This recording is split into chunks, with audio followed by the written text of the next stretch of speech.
Hi, good afternoon again. It's Billy McDermott from Social Media Search here. I'm the Research and Sourcing Manager.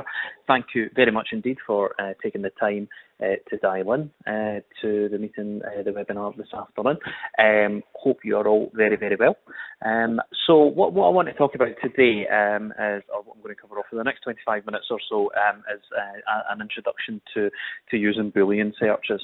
I'll talk through a little bit of theory, show you a couple of different examples on one or two different sites, hopefully give you some ideas, some inspiration, and as always, if you've got any questions during the webinar, please drop me a note through the chat application. If you've got any questions afterwards, then you can of course reach out to me or via Twitter, via my mobile number, and if you haven't already connected with me on LinkedIn, then please feel free to drop me a note. There's lots and lots of content on our website, socialmediasearch.co.uk, lots of videos, lots of blogs as well, so you'll find plenty of resources, plenty of information that will help to support you around your sourcing. Just a couple of little minor housekeeping things. I have muted the lines just so that there's no interference with the webinar from any background noise. So please do, if you've got any questions, then please let me know through the chat facility. Likewise, if you get any questions about the content, anything, again, just let me know through the chat facility. So what are we going to talk about? Oh, sorry, if there's any technical problems, again, just let me know through the chat facility as well. So, Boolean searches, what are we talking about when we mean Boolean? Okay, well, we use Boolean searches as a way of narrowing down, broadening and filtering our searches that we're running. You can actually use it. The first time I came across Boolean searching actually was when I was at university. Anyone who has used some of the massive databases that you've never used at school, used at university, or even in the workplace, to be honest, most of these big databases actually do use Boolean searching to allow you to really hone in on the information that you're looking for. So it's not just used in recruitment, although commercially it's one of the most popular uses for Boolean searches, but it's used in various different industries for various different reasons. Within our sector, within recruitment, it's predominantly used within recruitment management systems, things like BondAdapt, RDV Pro, Firefish, etc. It's used in applicant tracking systems as well, Taleo, that kind of thing, and it's also used on job boards, so Monster job site, variety of different job boards, S1 Jobs, and also on social media in a variety of different ways. And what you will find is that the majority of social media sites will support Boolean searching in one way, shape or form. LinkedIn supports most of it. Twitter supports it. Facebook, even to a degree, does support a little bit of Boolean searching as well, although you can't kind of free type it. Google Plus fully supports it as well. So really the intention today is give you an introduction, give you an overview of Boolean that you can then take away to then figure out the way that you would use it on the sites that you are using. I will run through some examples. I'll run through some examples on Twitter, on LinkedIn, and on Google Plus and Google actually, in fact, as well. So why do we use Boolean? As I said, we use it to really hone in on the information that we're looking for. Okay, so it allows us to build multiple types of searches into the one search without having to run lots and lots of different individual searches. So it allows you to bring, what might be, multiple different types of, multiple different sets of search results. It allows you to bring them together into one search. And at its core, there are three different terms that we use and rely on wholly within Boolean. Okay, the first one that we use is an AND search. Okay, so this is used to narrow down a search, and the example there that you can see on the screen is of flower and shrub. So that would bring you back results. If you run that search on any database that supported Boolean, if you ran flower and shrub, then it's only going to bring you back results that contain both the word flower, and the word shrub. Okay. The second example is using an or, and we use the or to broaden out the search. Okay, so rather than looking for one specific thing, then we could use it to look for multiple different things. And bear in mind with Boolean, actually, just an important note is that there generally isn't any restriction to the amount of times that you use flower, and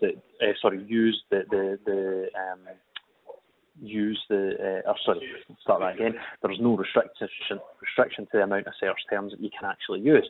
So, we could, for example, flower and shrub, we could do flower and shrub and rose and dandelion and daffodil. We could do that multiple different times.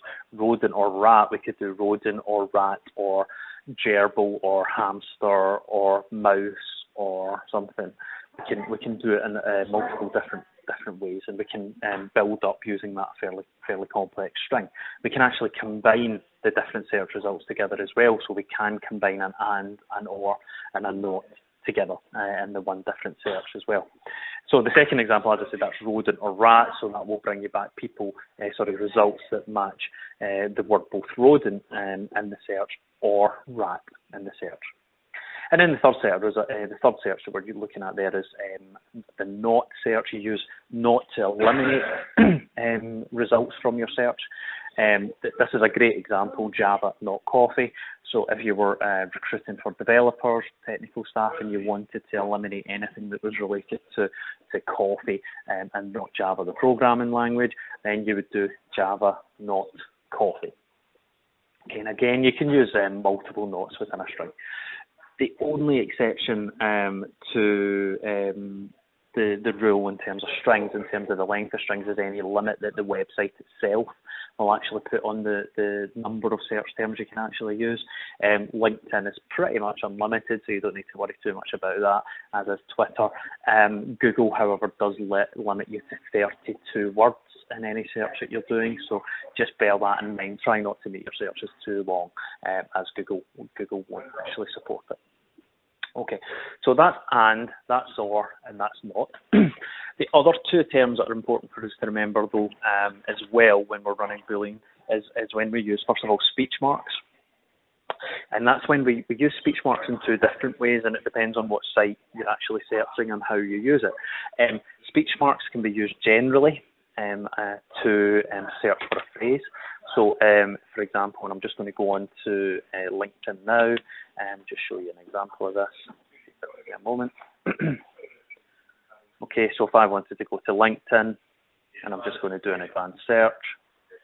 If I wanted to search for the phrase project manager,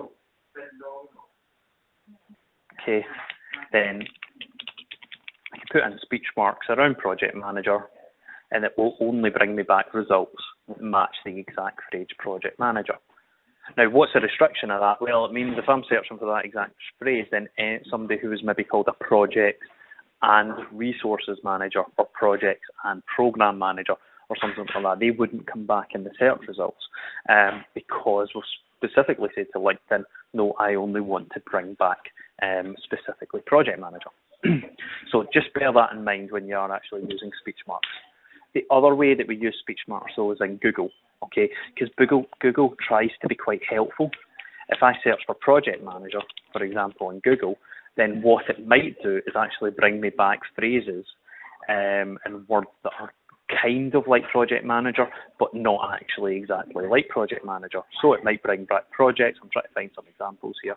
It might bring back, oh, there we go. There's one example. So it's brought me back project managers instead of project manager. It's brought me back project management there, although it's picked up project managers from there. So because I haven't specifically told Google, I only want you to bring back the phrase on it. So exactly project manager, then it's brought me back different suggestions. Again, if I wanted to say, no, actually Google, I just want project manager, then I can change that. And what we can see, it's not actually eliminated the results there because it's managers, but it will narrow down your search so that it's the exact phrase. The other thing to do though as well is just to if you're searching for a word that has different also has different variations. I'm going to use the example of Renfrew. Renfrew is a town near Glasgow. Well, Renfrew also, is called Renfrewshire as well, or the county is called Renfrewshire. So by typing in Renfrew, Google might think that I want to see results about Renfrewshire as well, and may bring back results that match Renfrewshire. Okay, if I just wanted to tell Google, okay, just bring back Renfrew on its own without talking about Renfrewshire, then I can put that into speech marks, hit return. Okay, and it's only Renfrew now that it's going to bring back. It won't bring me back any pages that contain the word Renfrewshire within them in the search results. Okay, the other thing to talk about is parenthesis.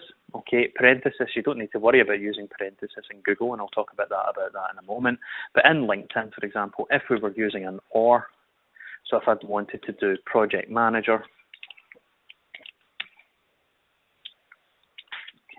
project manager, and program manager, okay, or say head of projects,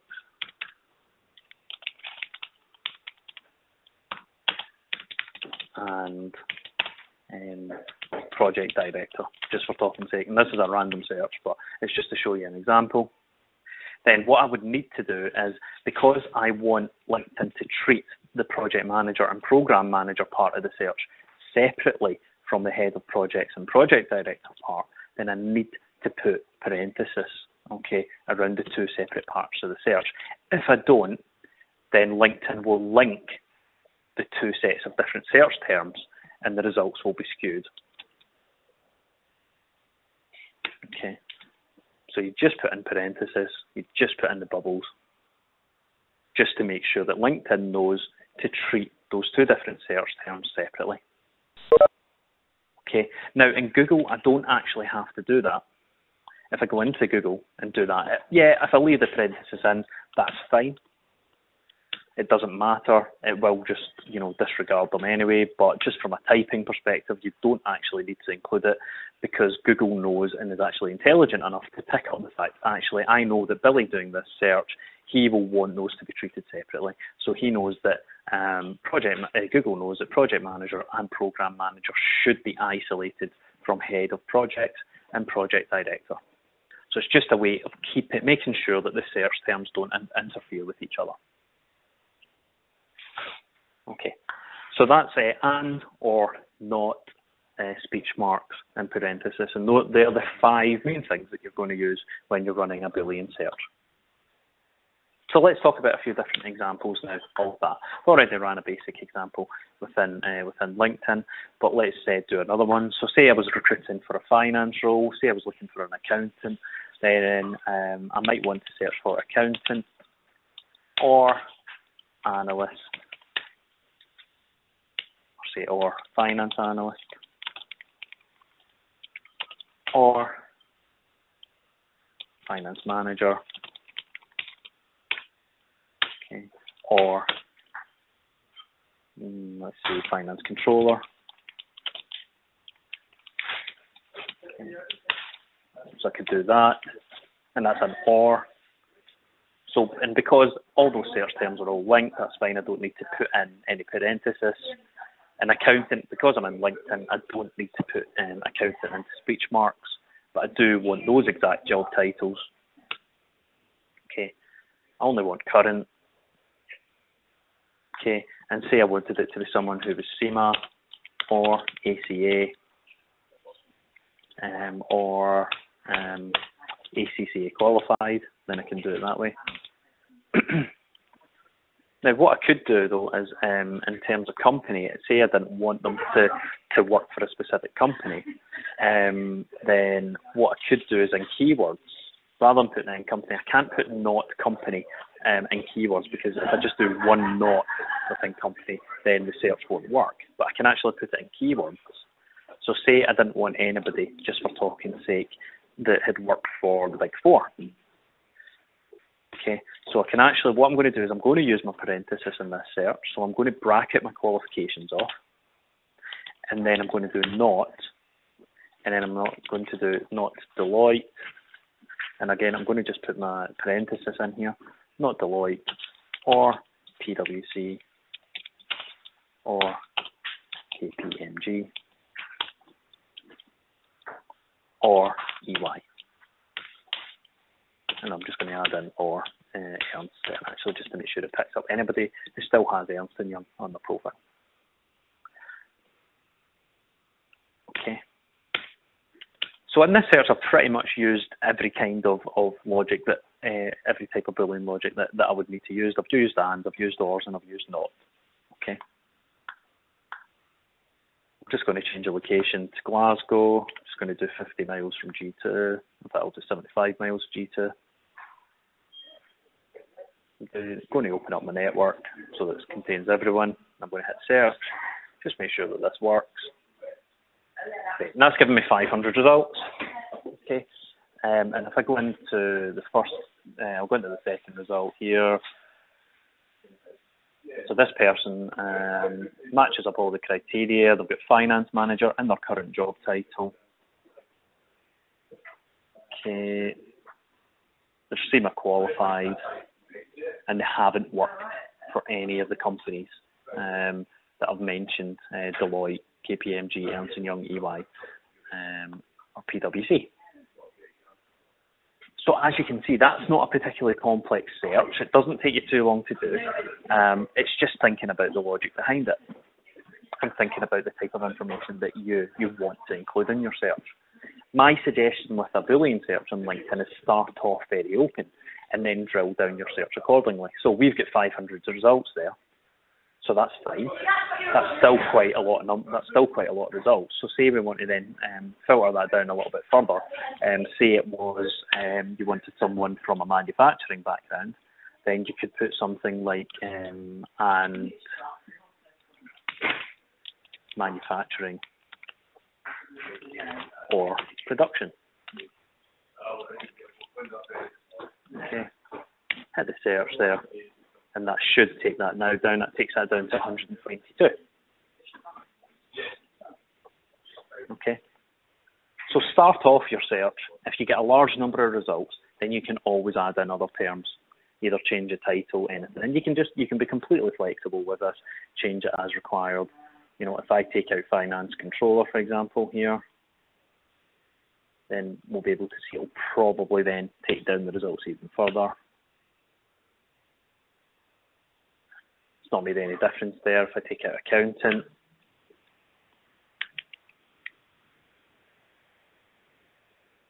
okay, and I can see it's taken that down to 37. Don't worry about making changes. What you can do in your LinkedIn account is you can save your search. So if you do want to save it, then click on save. But actually, the thing I do more often than not, to be honest, rather than saving the search, because you're only allowed to save 10 searches, is I actually just copy the URL of the search. And I've got a program called Evernote that I use, and I just copy the search that I'm running, the URL of the search into Evernote, and it means I can run that search at any time. I don't need to worry about saving it within LinkedIn. I just keep a note of it, it's saved within Evernote, and then I can get back to that search at any time that I want. Okay, so that's using LinkedIn for Boolean searches. Now, for example, if I did want to run some Boolean searches in Google, then I can do that as well.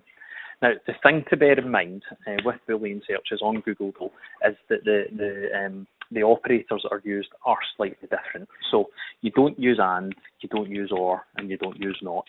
Okay, within Google. Okay, what you do instead is you don't include and at all because it doesn't recognise the word and. It's implied by a space.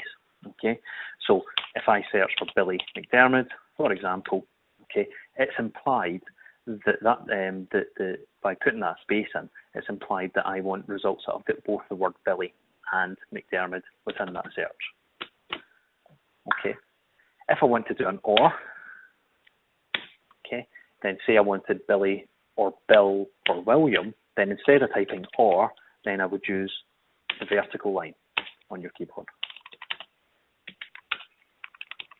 Okay, now that key is on the left-hand side of your Z on your keyboard, and you access it by using your Shift key, and that's your or. And that would find Billy or Bill or William. And if I wanted to use a not in Google, so say I wanted results for Billy, but not McDermott, then I would use a minus instead. And that would include that would just bring back pages that have got the word Billy in them and not the word McDermott in it. Okay, so as I said, it is slightly different. The speech marks are a little bit different as well, as I explained.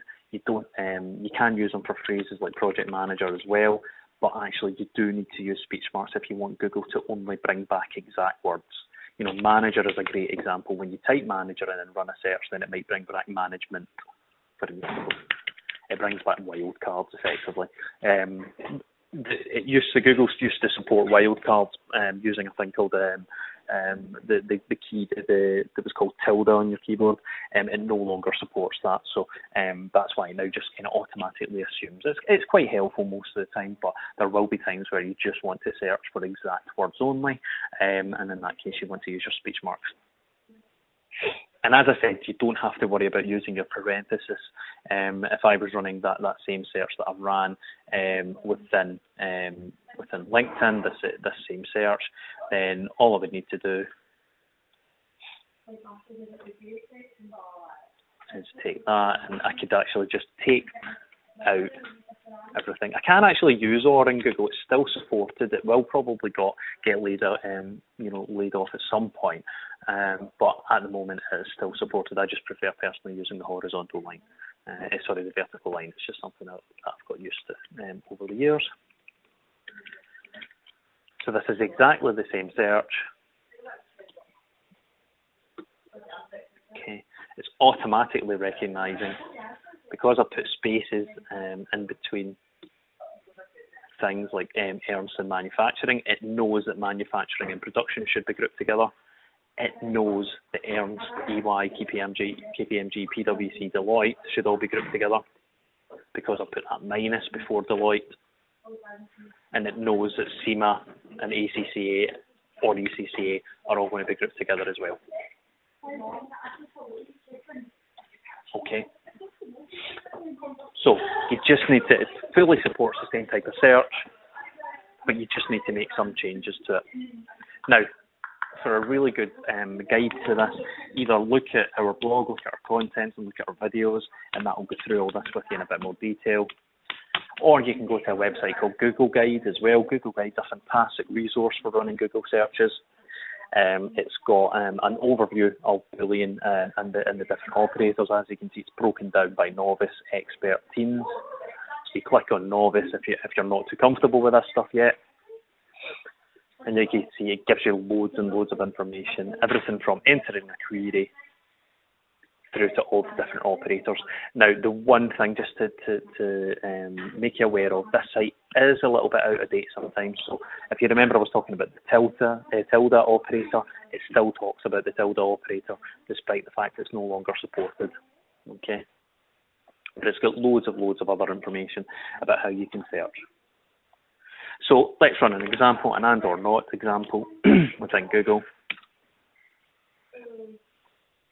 Okay, so say I wanted to find restaurants in my town, my hometown, Paisley. And what I can do is I can type in Paisley, restaurants.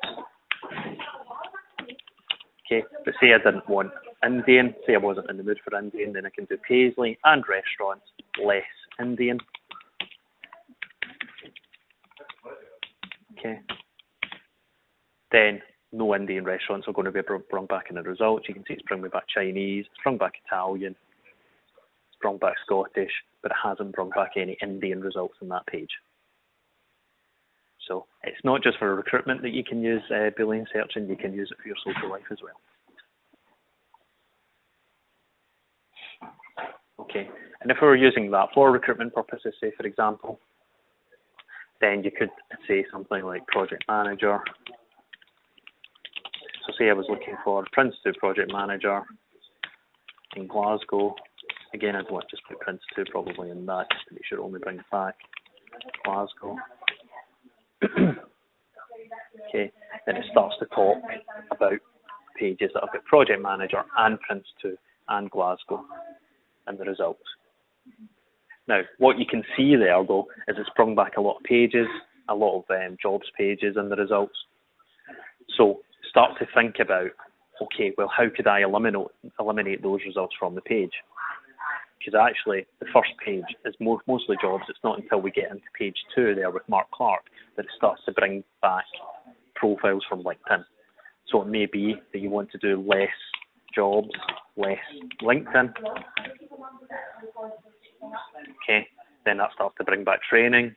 You might want to do, okay, less training. Okay.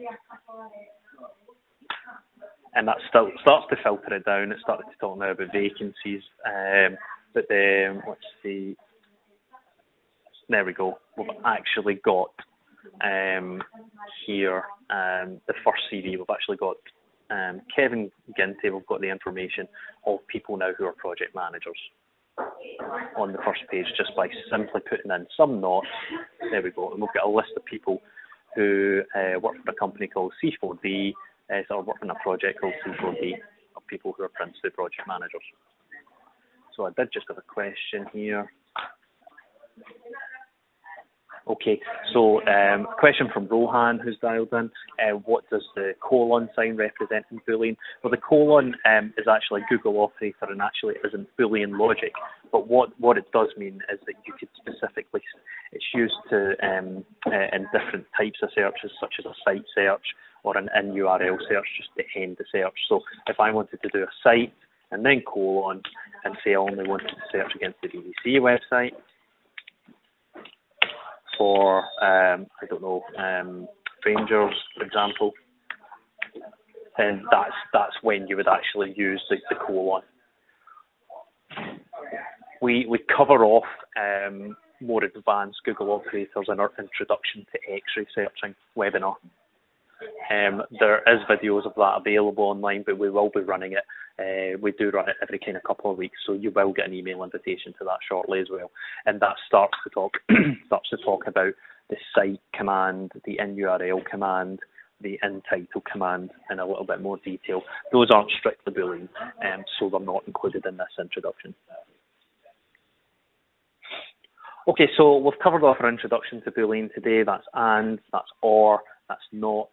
We've spoken about parenthesis, we've spoken about speech marks, and we've spoken about how you can use Boolean searches within LinkedIn and how you can use Boolean searches within Google.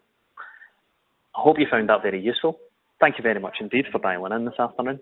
As I said, if you do have any questions at all, then please don't hesitate to get in touch. Please reach out to me through Twitter at Billy McDermott, or you can also connect with me on LinkedIn if you haven't already.